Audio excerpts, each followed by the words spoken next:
1, 2, 3, 4. Welcome to the commentary for Episode 9, Unemployment Part 2. The only Thorsten Veblen parody you will ever find in any animated show. I am Bill Oakley, creator and executive producer. I'm Josh Weinstein, one of the other creators. Lauren McMullen, supervising director. Wallace Langham, voice of Andy French. Aaron Ehas, writer on the show. So, you'll recall that in Episode 8, when we last left off, which was Unemployment Part 1, Andy had discovered that Ron, the boss of Waterbed World, had been hauled off to jail, leaving Andy without a job or any money. As this episode begins, he has been unemployed for, I don't know, how many weeks? Does it say right here? Almost like seasons pass, don't they? Week 8. Right. So this is a very realistic. Now, this is one of our favorite episodes, if not our favorite, and written by Aaron Ehas, who, to an amazing degree, and basically lived the life of Andy throughout the show, prior to working on the show and while working on the show. And it just has such. I don't know that this is the gaggiest episode, but in terms of really getting to the bottom of these characters, it's awesome. Congratulations, Aaron. Thank you very much. In this episode, does he ever put on fabric softener to conceal the smell of having slept at the writers' building all night long?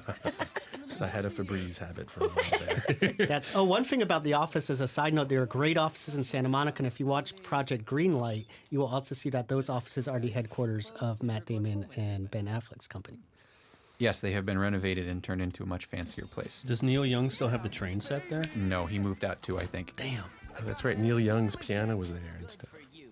Now, as we said in the other commentary, the idea in this show was that every 8 episodes, Andy was going to change jobs, and on his eventual march to the top of the cartooning world by season 10. This was his first change of jobs, and at the end of this episode, obviously, I'm not going to give away anything, that he gets hired at the ad agency where Jim works. Part of the thinking behind this episode was that we really wanted to. This was the first Jim-heavy episode. I'm not frustrated, Kevin. I love my sorry, lazy life. We really wanted to explain what made Jim tick. That he was, as you said, very, very enigmatic. You never knew what was going on with Jim, but he always had this kind of charmed existence. Function with dirty hair. Better get used to it. Jim, who was this brilliant, crazy guy who really did work at an ad agency, a very prominent one in New York, and he was the young guy that everyone went to because he was the young guy in the agency. Well, the great thing that I liked about the difference between Andy and Jim is that Andy always felt it was sort of a political statement to be as slackerish as possible, to really buck against the system, where Jim really had no problem with it, and it was actually getting the rewards of being an adult. This was actually one of the first things where people in Generation X realized they started to have to get real jobs. And right. This was the last death knell of Generation X, and I think we encapsulated it neatly as like the whole slackerdom thing basically collapsed around 2000, and now all those people are all investment bankers and so forth. Yeah, Jim was way ahead of the curve. Yeah, I always thought this episode was very culturally insightful, and like looking back at it, like there was a turning point happening then, and like things are different. I agree. I think this episode neatly encapsulates that nobody cares, but apparently the whole collapse of that sort of ethos. Anyway, the great thing is that Jim apparently for all these years has had this job at an ad agency, and he's very prominent there, but nobody knows. Andy doesn't know. Andy doesn't know, and Andy's his best friend. Yeah. It's because Jim doesn't talk. Jim is not a guy, he's not going to volunteer information. He's just kind of quiet. He lives in his own kind of extremely mellow way, I guess, and he wouldn't say, hey, I got a job. He wouldn't. Isn't that Nick Jameson as the dog? Yeah, he did Stogie. Stogie. At that time, I was actually I would have been able to sleep through that dog barking on my chest. So it's inaccurate. Now, also, that is the voice of my daughter, Mary. And the design of the baby is the design was she was born when we were making up this episode. I mean, when we were actually making up the series. Lauren designed this baby Nameless, based on a photo of Mary, and that's a recording of her actual voice. What did you have to do to get that? The actual Mary is much cuter. Yes. Well, the thing about this baby is that, and this was never carefully explained, nobody's supposed to know whether this baby is a boy or a girl. That's why it doesn't have a name, because Carlos and Natalie for years have been arguing apparently about the cultural significance of various names. So they've never given it a name, and also we don't know whether it's a boy or a girl. I don't know whether that was ever said on the show, but that was the thinking behind it. I love the height of Andy's laziness. He can't even reach the remote, which is 3 inches away from his grasp. Gus Lunch.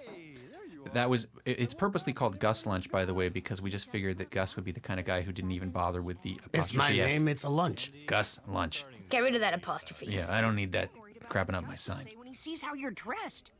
I'll just have a plate of eggs, thanks. No way. And in fact, we almost didn't get the name Gus Lunch because there was a real Gus Lunch that apparently changed its name. Magnolia Cafe or something. Now look at you. You don't got underwear even. This really reminds me of you, Aaron. Different philosophy. Aaron, did you show up like this at the offices? He never left the office. I would be there for 4 or 5 days at a time, and I definitely pushed the limits of hygiene at that time. So There was a lot of people spent a lot of time at the office, including Dan McGrath, who could be seen walking around in a bathrobe late at night. And there are also very Christmas strange lights that things. had been up all year, and it was sort of like a weird, sort of nice bar. Yeah, it was. There was a lot of socializing there, a Christmas party and so forth, and it was like a clubhouse. it was a lot of fun. The show, the good vibe of the show translated to the episodes, I think. We would shoot off rockets in the parking lot late at night. I don't know if you guys are over there for that. I probably was too busy working. Certainly, sir. Read the So now, this also, the whole ad agency thing is another unexamined reference to 30-something, which was one of Josh's and my favorite shows. And our very favorite episodes were the ones that took place at the Michael and Elliott Company. Exactly. Well, actually, it took place at DAA after their Michael and Elliott were in case you never saw 30-something, Michael and Elliott were two guys who were friends who were in advertising, and they had their own agency, which basically collapsed, and they both went to work for a company called DAA, run by a very strange and enigmatic kind of evil guy named Miles Drentel, who was played by David Clennon. And a lot of the episodes, the best episodes of 30-something, took place at the ad agency and were about Michael, who was clearly on the road to success, and Elliot, who clearly was not. And it was about Drentel playing them off each other. And that's what this whole thing was inspired by, was basically Jim is the golden boy at the ad agency, and Andy is a peon. And it's a really good satire of American ad culture, too. It was written by Ben Call, who's one of the two other staff writers, along with Andrew Kreisberg. That's right. I spent a lot of time on a bench in front of the building with those guys. Take my tooth back out then. No, you can just keep it. So where'd you get a tooth? From my head. So we were astonished when we made this character, and we were going to make it like the 30-something, and then we called up David Clennon, and he wanted to do it, and we were so thrilled because he is the guy that inspired. He was this actually character. on 30-something Right. as the head of the ad Right. agency. Wow, I didn't know I had plus. I need this tooth put back in my head? Now, who came up with the urban legend that you can put a tooth in a glass of milk? I've never heard of that. Oh, I think that's Gus just... No, I think Wasn't Ben. there I one mean, that's a on the rape? staff. Did I anybody... seem to recall it was Ben Call or someone. I don't know. I thought it was a real thing for some reason, that was a real rumor that if you put it in milk, it I've heard that. Well, maybe I didn't hear it before Mission Hill, but I know that. Well, it's true. I know that you had Is it me, really? when I was writing this episode, you had me do real dental research and call dentists to find out the reality of the situation. And I couldn't get through to a single person, and so I just made it up. I pretended it was Well, true. now we know. Artistic Now you know. license. So, what is your occupation? I do some stuff uptown. What stuff exactly? You don't even know what your best friend does? You are so selfish, Andy. Jim works at an advertising agency.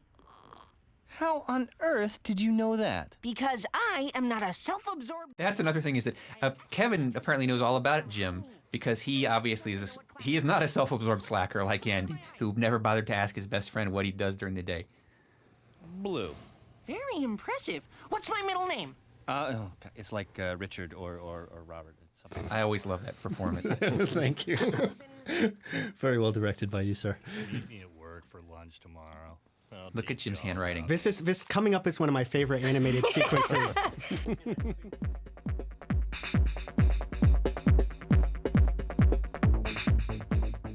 This episode was very capably directed by Mike DiMartino.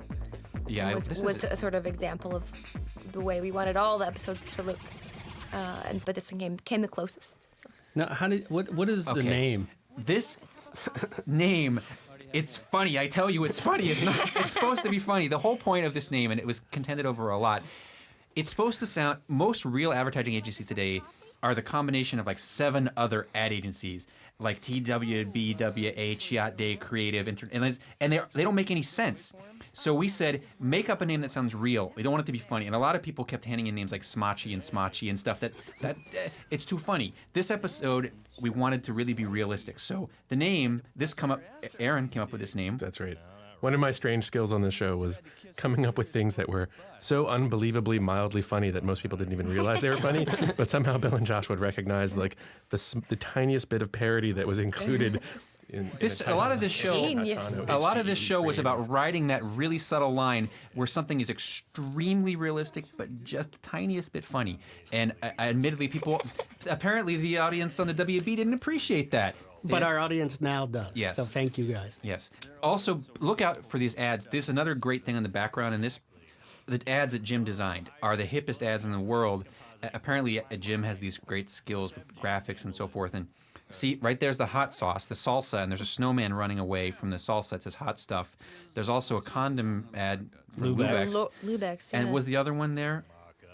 There was a third one. I can't remember. And this is David Clennon. This is who speaks just as he did in 30-something. Oh, it's the fish sticks. The other ad is the fish sticks. Right. And it's the most hip ad in the world for fish sticks. Please note that Jim is smoking in his office, and it says no smoking on the wall. But it seems like It seems like that Jim is like the hip creative youngster who the agency relies on as sort of this cornerstone for mass marketing to a young audience, and so he's allowed to do whatever he wants. Exactly. Right? He just has free reign, and he's obviously very powerful. Even though he doesn't really seem to have any actual job, he just sort of advises them on making things hipper. And it was at a time too where people are desperately trying to market to the elusive Generation X audience. Right. Generation Y, I believe, was what we finally progressed it to in this. More like space juice to go with the space cookies? I always like that too. Space juice it is. There's an opening in the art department. You're really good. Look at that hip receptionist they have. Thanks, but no. I'm not exactly the corporate type. Laid back is more my style. Sure. But let me show you something. That's a beer ticket, man. You give this to a guy at a liquor store, and he gives you a lot of beer. Yeah, but I'm not into the whole rat race thing, all that politicking and selling out. No offense, but our generation has rejected all that. Okay.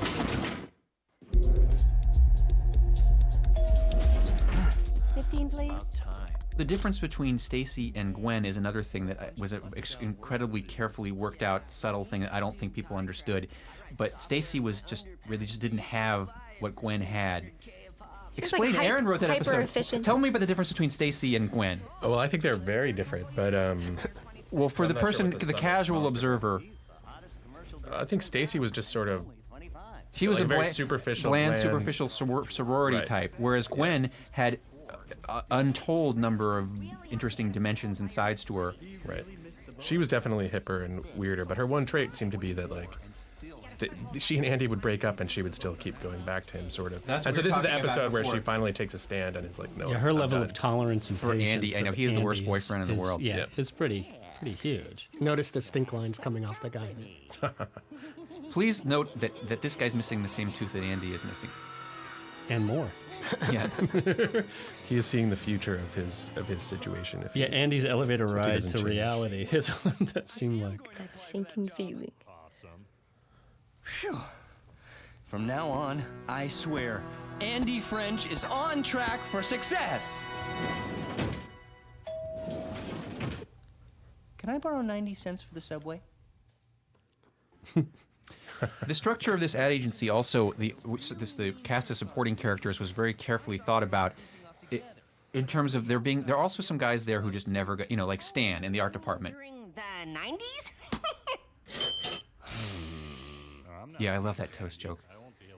Stan is a lifer who's never really going to progress beyond that point. Whereas Jim, it seems like there's no end in sight to his success. But Andy finds himself being one of those lifers. He realizes that they're not going to take him seriously. There's some of your cartoons there. Very briefly. I didn't know you drew, Bill. Well, now, yes. Yeah. That's what I love the design. I of love Jim's that shirt. joke. Also, by the way, his pants have pot leaves on them as a design, and he's saying you won't look professional without a tie. I'm explaining the joke in case it wasn't clear. He doesn't look professional. That's what commentary is for, I thought, is to deliver the episode more correctly and accurate. Well, only in retrospect do we realize that I think you may have to watch these episodes 6 or 7 times before you really understand what we're going for with them, which is like Enterman, Hatano, HGEE creative. They're not humorous so as you would notice. So watch them repeatedly. Yeah, I mean, when I catch them, when I was catching them on TV, I would see something new every time I saw an episode because it's so rich. Now, I love this. Gus is just watch carefully about Gus's reaction to the lying. Andy, you could list me as a reference. Andy ain't never worked for you, Wally. Go ahead. I'll say anything you want. I will lie like the serpent to get you that job. What? Ain't you got no scruples? Lying is wrong-hearted. But I am doing it to help Andy. He should tell the truth. And he's got no experience. He's got no references. But what he has got is guts. A terrific performance by both Nick Jameson and Tom Kenny there. And it's an interesting window into their characters is that Gus is he's really staunchly moralistic. Yeah. But then, it comes back here, and we'll see. I think Aaron invented the phrase wrong-hearted and right-hearted, right? I've been using it for years. Why not? Probably. This was a great idea that Andy had with his tooth. So, how you like me now? Note that his hair's combed. When we were recording this, I was really, I wish I was more proficient at it, but I wanted to get that Jack Lemmon whistle when he lost his tooth in the Out-of-Towners, yeah. or Oh, everything yeah. had a to it. I'm I sure just that was couldn't added quite in get post. it. God, I wish. This is one of our favorite characters, Beardley, who's just a huge jerk. He's another a real-life character. I'm sure people who work at big companies are familiar with this type of person, Actually, that's a satire of people who use the word cock. as they are with the Stans and the Stacys. Andy's explaining his comics much as we were explaining that joke. Exactly. You know what? That's exactly the same thing. Andy's like the Kafka-esque thing and his please no meat touching and all those things are exactly that level of humor where you're not quite sure what's supposed to be funny. And if you're in the know, you know, but it takes a long time to get in the know. Hello? Walter Langford? Speaking. Hello, this is Brian Beardley from Enterman Hatano Advertising. Did you agree to provide a reference for Andy French? Maybe. I love the score I'm not here, sure. Could you answer some questions about... It's like a noir thriller. Who's Andy French? And Gus bails him out. Give me that. What can I do for you? Hello, Andrew French is applying for a job in... Sure. The kid's a champ. Champ?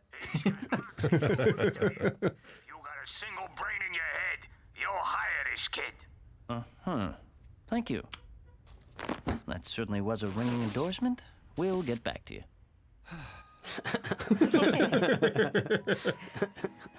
That little bit of saliva stuck It's into Beardley's breath. perfectly animated styrofoam blowing through the air. I remember we went through a lot of different versions of the music for that, and I think we finally hit a nice... Yeah, I really think this job will be a great career move for me. And I owe it all to you, Gus. And the whole gang is there. Dirty, lying tramp, you. You and Wally both needed me, so sometimes wrong-hearted and right-hearted ain't so black and white, huh? There you go. I've been saying that every day. Cheers to that. The interesting thing, what I love about the fact that, just even the prospect of a job can change a person's life so drastically, and it's great to explore that, especially for somebody like Andy who's really coming to that crossroads. Oh, yes, he was quite specific. Posey, this is so great. It's such typical Posey behavior. I'm sorry. Now, coming up after this smash cut, I think is one of the saddest things I've ever seen. Certainly the saddest moment in Mission Hill. It's all right, Jim. I'm fine.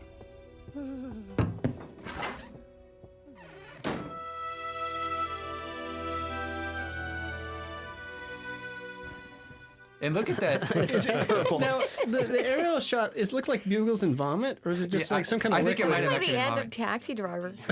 You know? But the music was heartbreaking. It really was. And that guy, there's another art department type guy. This is such a beautiful show. Such great color. Let me give you a raise. Nah, it's just... It's through the window? Is that right? And there's a reflection of the building. Yeah, there was sad music there too that was really terrific. It was nice working with you. That guy, He was in and out. so he was an quickly. innocent victim of this whole thing. That's how little it takes for Jim to get things done. Exactly. He just has to say it's just and imply he might be unhappy. Must have been a crossed wire. Note that there's no F's in there. Those were the only ones that were any good at all, frankly. Uh-huh. Any thoughts, Jim? It's just... Beardly. All it takes. Fantastic. Yeah. You know, So long. I lobbied against him getting shoved, and now I love it. I loved it every single time I saw it. Welcome to work.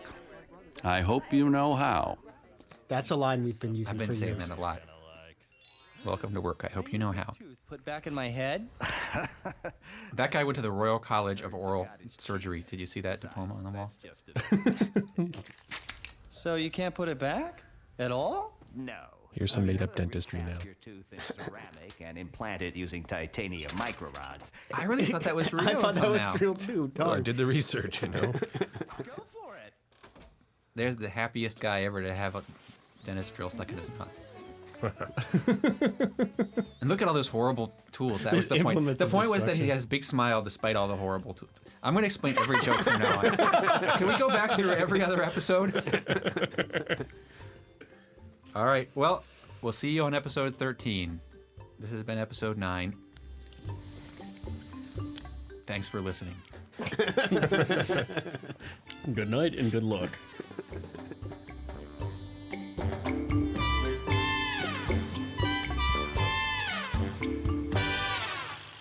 A Bill Oakley, Josh Weinstein production.